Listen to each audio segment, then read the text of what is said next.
¿Qué tal el tema del día de hoy? Vamos a corroer entrañas. Vamos a tocar un sentimiento que, mira, hasta los que tienen atole en las venas han logrado experimentar. ¿Estarías de acuerdo conmigo? Hasta los de atole. Sí, pero yo conozco los que tienen un atole tan espeso que ya... No, o muy aguado, muy aguado. Sí, también. Bueno, vamos a hablar de celos el día de hoy. Ay, qué miedo, los celos. Celos a todos los niveles, ¿eh?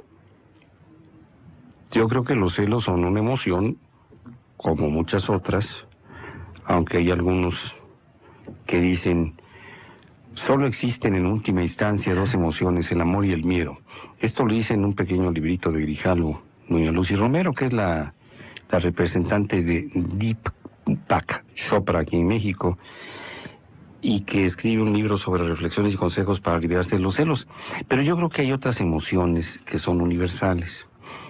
Y entre el miedo y la inseguridad de perder aquello que se posee, entre el temor ante el temor de que te arrebaten lo que sientes que te pertenece, y yo creo que existen una serie de emociones que son universales.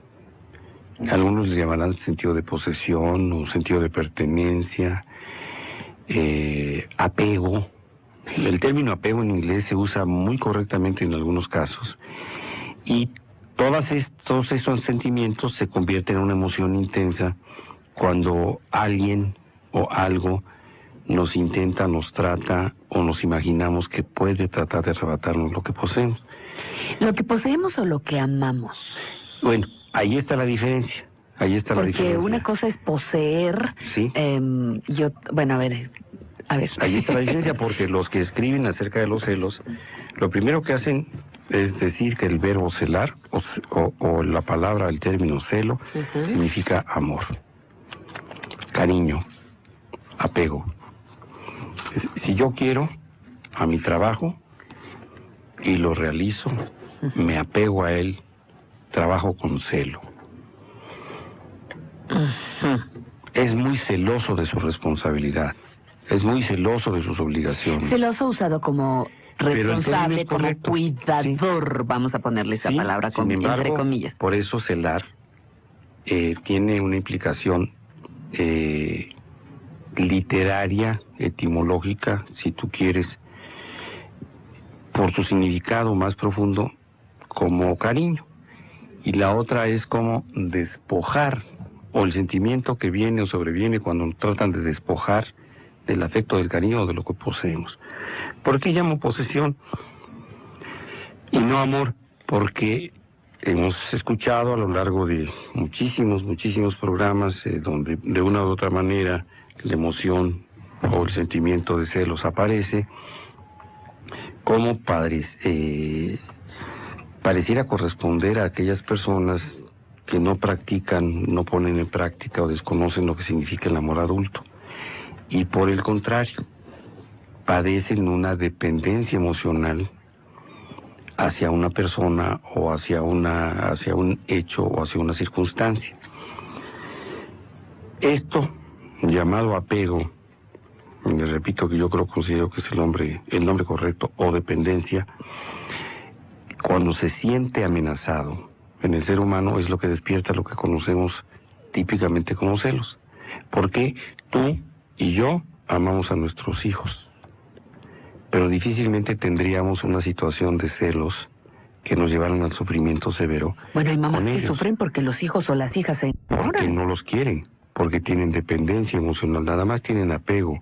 Son de ellos, son un producto que nació de su vientre y en consecuencia sienten, creen, están convencidas que lo poseen.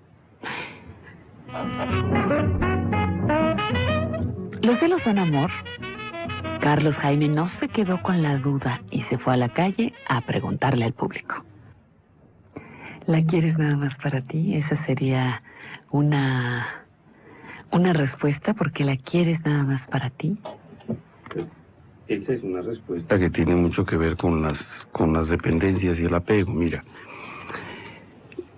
vamos a tratarlo de ir ejemplificando. Descuartizando. Porque también hay que reflexionar sobre otro comentario de los entrevistados. Uno dijo, hay que tener confianza. Y cuando no se tiene desconfianza no se llama celo, se llama desconfianza. Desconfianza. Cuando Pero no luego... se tiene confianza, pero se llama desconfianza. Bueno, vamos a imaginarnos dentro de los cariños, dentro de los afectos o los amores primitivos, dentro de los amores primarios, dentro de los amores fundamentales, qué es lo que podríamos aprender. Yo creo que cualquiera de nosotros podría decir en determinado momento, yo quiero mucho a mi mamá o quiero mucho a mi papá.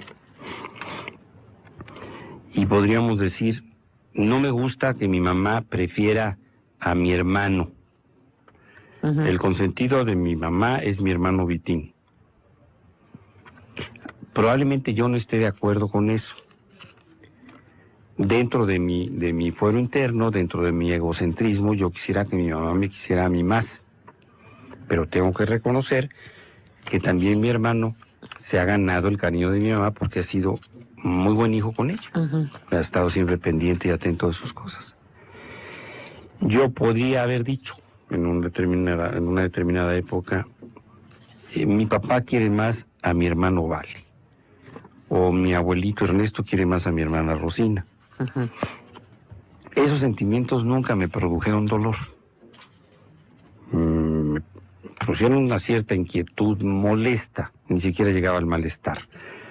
Me parecía que yo lo podía compensar pensando, pero mis tías me querían más a mí, mi abuelita me quería más a mí. En este modelo de compensación o de revalidación de carencias que tenemos los enfermos emocionales. En alguna época en que mi papá, que era un homre muy seductor y con los ojos muy alegres, estuvo involucrado en affairs, la realidad es que yo nunca me sentí celoso, ni sentía a mi mamá celosa. Yo sentía que mi mamá estaba enojada porque le parecía que era una falta de respeto, pero nunca sentí que hubiera ese elemento de celos.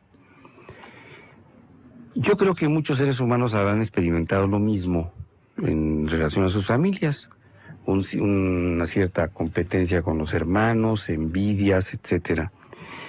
Y entonces, regresando al primitivismo del amor filial o del amor paterno, veríamos cómo solamente en los casos donde existe una patología previa en alguien, en muchas ocasiones lo hemos escuchado en este programa, en la mamá, existe la patología de celos que hace que una mamá sufra, se enoje, no duerma, se angustie, agreda, ataque, porque su hijito se va a casar con esa fulana, o esa golfa, o esa tal. Bueno, pero ya desde ese enfoque ya estás hablando de una... Sí, ahí hay una patología, entonces ya no es el sentimiento amoroso tradicional o biológico o natural, como una expresión de sentimientos consanguíneos, etcétera. No, ahí hay otro tipo de patología. Los celos en los hermanos, expresados en su más conocida, o vistos o leídos o conocidos en su más conocida expresión, probablemente se los atribuyeran, por ejemplo, a Caín y Abel. Estos muchachos de este libro escrito por tantos y tantos y tantos autores en tantas y tantas y diversas épocas, pero a uno se le ocurrió decir que Caín mató a Abel por envidia. ¿Por celos? Entonces aquí algunos dirán, no fue por celos. Caín estaba muy celoso de su hermano Abel porque Caín era del PRI y Abel era del PAN y iba a entrar a una etapa de bonanza porque le iban a dar la concesión de un ingenio que le habían quitado al amigo de Cedillo. Eso no lo dije. Bueno, no me acuerdo que lo haya dicho. ¿No lo dice la Biblia? No, doctor. Pero bueno, es un ejemplo. Entonces, ¿qué es lo que sucede? Que con un defecto de carácter como la envidia, con defectos como el resentimiento, que es ese veneno del cual hemos hablado tantas veces, efectivamente se puede dar una condición de odio entre hermanos que llegue a la comisión de un homicidio.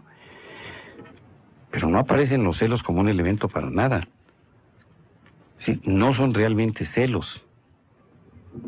Celos sería que se hubiese quedado Caín sufriendo porque Abel destacaba y ya iba a ser subsecretario y era comisionado especial para quién sabe qué estupidez, y que además, como decíamos, se vestía en Mazarik y lo asesoraba Gaby Vargas para su imagen.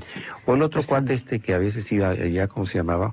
Un güerillo alto pelón que asesora para que antes trabajaba con una señora llamada Tarina. ¿Cómo se llamaba cuando estaba en la televisión? Víctor Gordoa. No sé, doctor, me hablas de situaciones Sí. desconocidas para mí. Tú y yo no somos adictos a la televisión, ya ves, no vimos ni siquiera lo del autosabotaje de los gringos Lo para del quedarse autogol. con el petróleo del sudeste de Asia, perdón, de Asia Menor.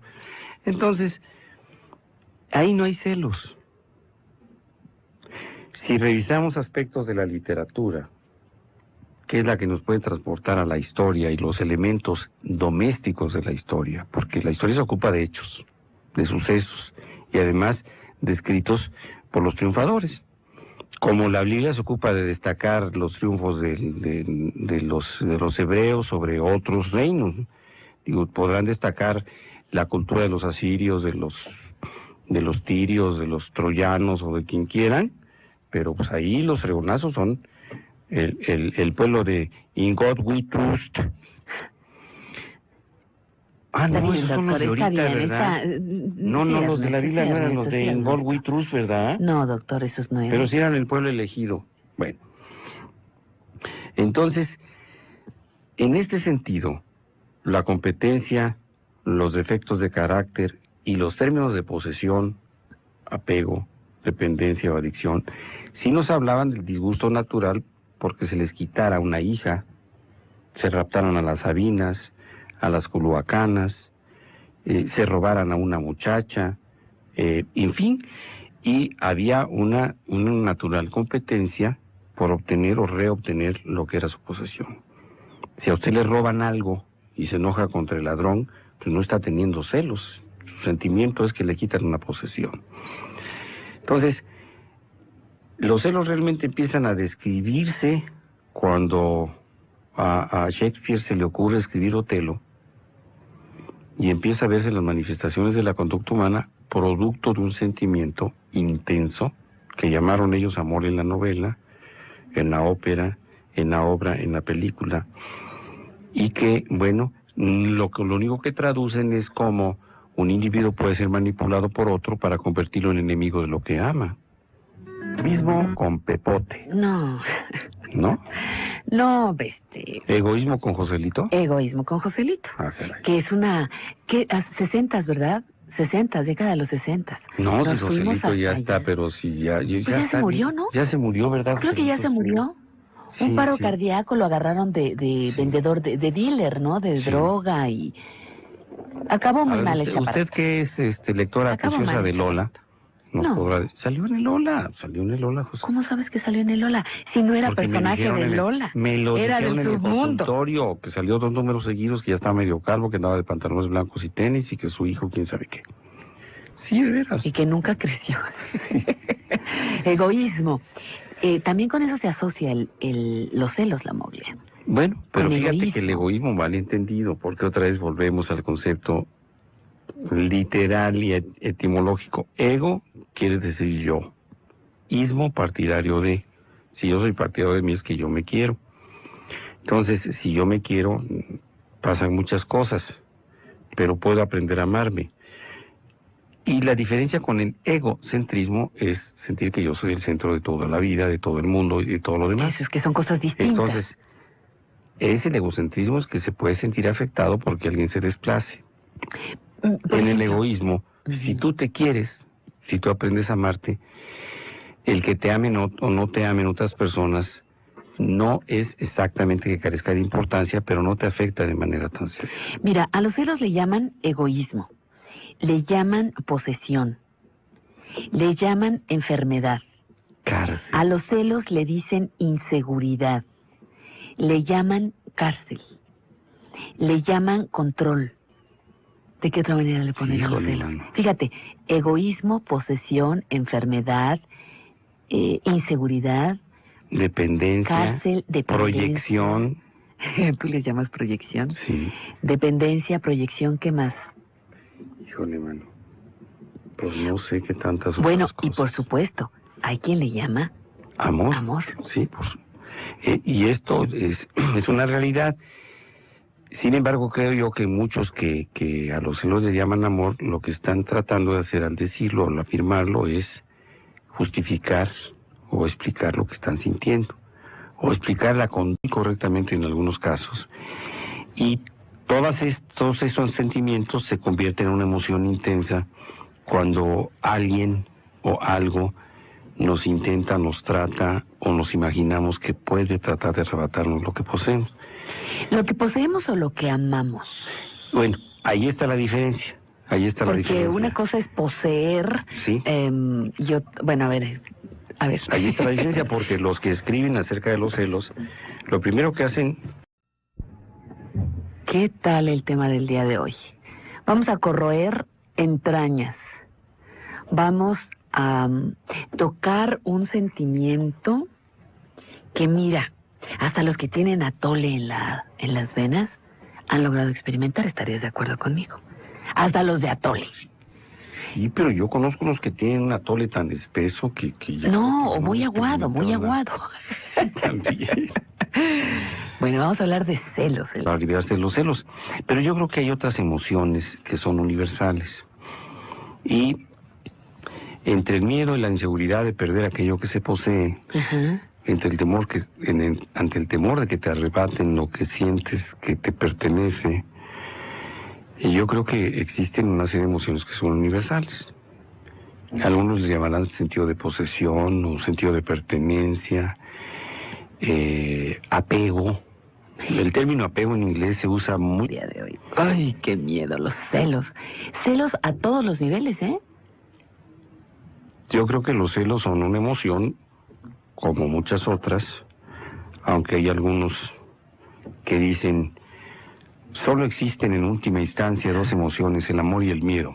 Esto lo dice en un pequeño librito de Grijalvo, doña Lucy Romero, que es la representante de Deepak Chopra aquí en México, y que escribe un libro sobre reflexiones y consejos. Es decir, que el verbo celar, o la palabra, el término celo, significa amor, cariño, apego. Si yo quiero a mi trabajo y lo realizo, me apego a él, trabajo con celo. Es muy celoso de su responsabilidad, es muy celoso de sus obligaciones. Celoso usado como responsable.